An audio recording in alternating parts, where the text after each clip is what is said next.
পাটিসাপটা তো অনেকভাবেই বানিয়েছেন। আজকে একটু আমার মতন বানিয়ে দেখতে পারেন পাটিসাপটাটা কেমন হয়েছে।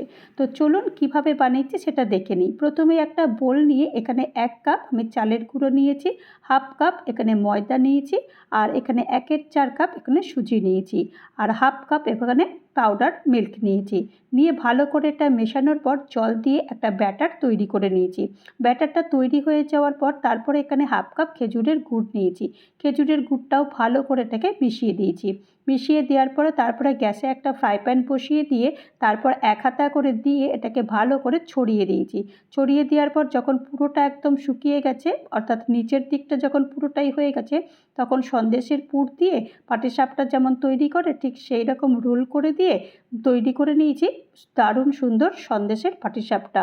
এই সন্দেশের পাটিসাপটার রেসিপিটা যদি ভালো লাগে তাহলে অবশ্যই একটা লাইক করবেন, পারলে বন্ধুদের মাঝে শেয়ার করবেন। সবাই ভালো থাকবেন।